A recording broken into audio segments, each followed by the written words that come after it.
رمضان المبارک کو اس شان اور عظمتیں عطا کی ہیں، ان میں سے ایک عظمت یہ بھی ہے شہر رمضان الذی انزل فیہ القرآن، فرمایا اللہ نے رمضان المبارک کے اندر اپنی مقدس کتاب کلام مجید قرآن مجید کو نازل فرمایا۔ اب جس مہینے کے اندر اللہ تعالیٰ اپنی برکتوں اور اپنی رحمتوں کا نزول فرمائے اور اپنی رحمتوں اور برکتوں کے ساتھ ساتھ اپنے کلام مجید قرآن مجید کا بھی نزول فرمائے، تو پھر مجھے بتانا رمضان المبارک کو اللہ نے کتنی شانوں سے نوازا ہوگا۔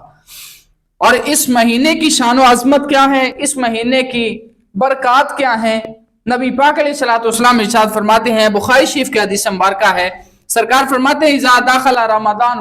فتحت ابواب الجنہ، فرمایا جب رمضان المبارک کا مہینہ آتا ہے، اس مہینے کے داخل ہوتے ہی فرمایا جنتوں کے دروازوں کو کھول دیا جاتا ہے، فرمایا جنت کے دروازوں کو کھول دیا جاتا ہے۔ آگے فرمایا غلقت ابواب جہنم،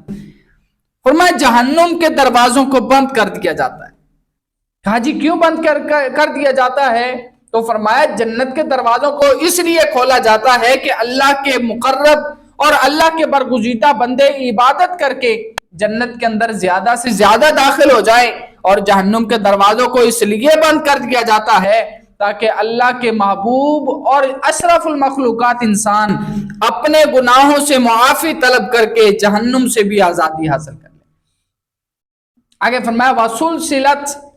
الشَّيَاطِينَ، فرمایا جنت کے دروازوں کو کھول دیا جاتا ہے، جہنم کے دروازوں کو بند کر دیا جاتا ہے،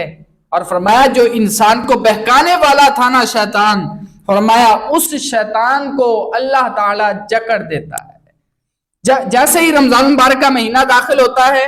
جنت کے دروازوں کو کھول دیا جاتا ہے اور جہنم کے دروازوں کو بند کر دیا جاتا ہے، اور فرمایا شیطان کو جکڑ دیا جاتا ہے جو انسان کو اللہ کی بارگاہ سے بے نیاز کرتا ہے، اللہ کی عبادت سے انسان کو جو ہے نا وہ توجہ مبذول کرواتا ہے۔ فرمایا جب شیطان کو جکڑ دیا جاتا ہے، جنت کے دروازوں کو کھول دیا جاتا ہے اور جہنم کے دروازوں کو بند کر دیا جاتا ہے، تو اس مہینے کے اندر اللہ کی رحمتوں اور برکتوں کا نزول پہلے سے زیادہ بڑھ جاتا ہے۔